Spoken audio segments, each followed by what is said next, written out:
Hey everybody, welcome back to MACkiteboarding Wing Wednesdays. I am Tucker, coming to you today from Cabrinha Wingland here. And I'm going to talk to you about how you pick between the Cabrinha Mantis V2 and the Cabrinha Crosswing X3.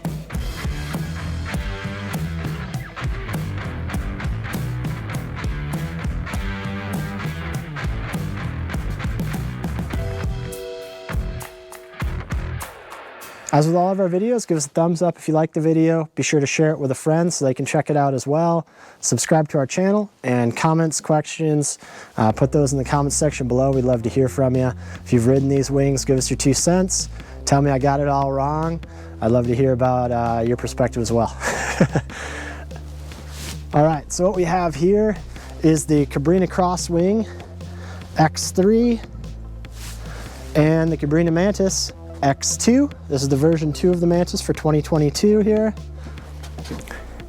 I've been riding both of these quite a bit, just getting a good feel for them before bringing you guys this video, because I do think it is increasingly hard to choose between these two for 2022.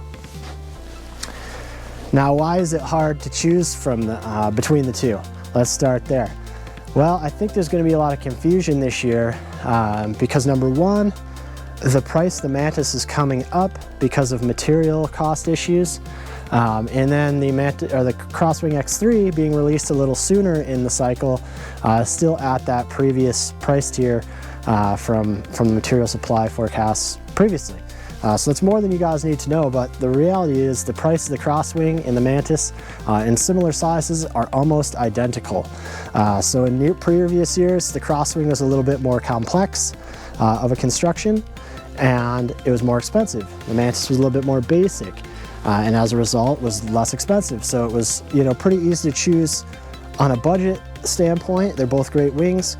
If you're not looking to spend as much, the Mantis was the easy choice. If you have a little bit more to spend, then maybe you're a bit more confused about your choice, but it was a point of difference between the two wings. Now that that's gone for 2022, I think that is going to bring that question to the forefront a little bit more. And then also for 2022, I'll get into this more in my Mantis V2 review, but let me tell you, it's got more grunt and it's easier to handle. It's more user-friendly even from a beginner standpoint for 2022. So I think that does put it in the realm of the Crosswing being kind of that easy to learn on, that powerful sheet and go wing that everybody loves. Now the Mantis has taken a little bit of that as well, especially if you're an intermediate rider or have some foiling experience. Maybe the Mantis is good enough to progress, and then you'll really, appreciate that performance and, some of its attributes as a more experienced rider as you progress. So those are some of the reasons you might have difficulty choosing between the two. Outside of that, and we'll get into kind of the differences and similarities here real quick, the materials. So our Dacron, Cabrinha, proprietary Dacron, really beautiful, stiff, awesome stuff. Same for both wings.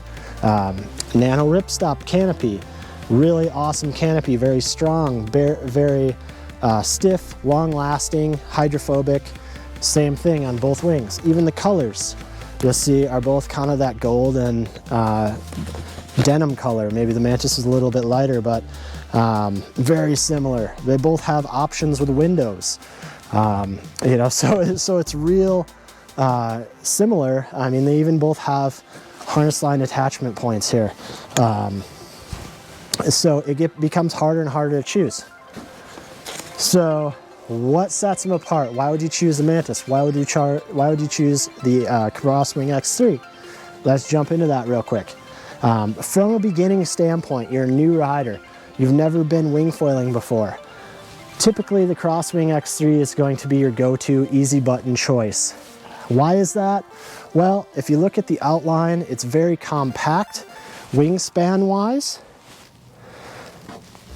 The windows, and especially the see-through window here, is a real nice touch for new riders. A lot of times that window makes them feel more comfortable riding in crowded spots or near obstacles, but also, it just kind of gives you an additional visual vantage point to help orient yourself in the world, so to speak. So if you can locate the horizon, that just kind of gives you another reference point and does help your balance a little bit, and just, you know, placing your body in the world can definitely be helpful when you're doing something new and foreign to you. The view window here through the strut is really awesome for new riders. It's especially helpful when you're holding the wing a little higher into the sky rather than vertically like a sail. You can see right through there where you want to see. A lot of people, I think, you know, kind of overvalue a window, but you know, if you're on the fence, it's better to have one than not, and that way you don't need to think about it while you're riding, and you don't get worried or nervous about where you're riding. And that definitely does give you a better viewpoint, especially when the wing is higher, which is where your wing is a lot of times when you're learning and progressing. So having that view through the strut and that real low profile strut in here, with the window so close to it, really gives you the view you need as a progressing rider. Now, in comparison to the Mantis has this big, thick strut for support and rigidity, not the dual strut.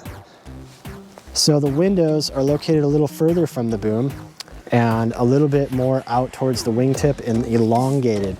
Now the reason for that is because more advanced riders are going to be riding a lot of times with the wing more vertically and looking out of the top window, or if they are looking out of the bottom window, it'll be, you know, out of the bottom corner here, so that gives you a little bit more view there rather than cutting it off here. If you're riding with the wing high, and then obviously the boom gets in the way of anything you'd be looking at kind of in here, so no need to extend the window into there. All right, what's this split strut thing about, this double strut? Well, what that does is it holds the canopy tight. It also provides a tight frame for a smaller strut like this, so that when you're pumping, you really have, you know, the rigidity of a larger strut, but more streamlined. It's going to block less wind getting into the canopy. I'm not sure that's necessarily notable, you know, in terms of the power you feel, but having that second strut shape the canopy and keep that foil section perfect at all times really does help new riders in their pumping, in their efficiency as they're flying the wing, and just makes it easier. There's less, you know, guesswork in terms of pumping technique. You know, that canopy is always tight. It's always in the right shape, so you're always ready to pull in and create more power. It's also a bit deeper of a shape in the canopy. There's more curve in the canopy here in the foil shape of it. So that's going to create more grunt, more pull and go power, more lift. And then the flip side of that, it's going to create less speed, less efficiency, because it's a little deeper. There's more drag through the wing. And then the Mantis is the opposite. It's a little shallower in the foil section here, so that's faster. It's going to create more apparent wind, less drag, and more speed. But I have to say, this wing does have a lot more lift in grunt than the Mantis V1 from 2021. So I think that's a real cool improvement. It is an awesome wing for jumping. It will get you up and go in light wind, no problem.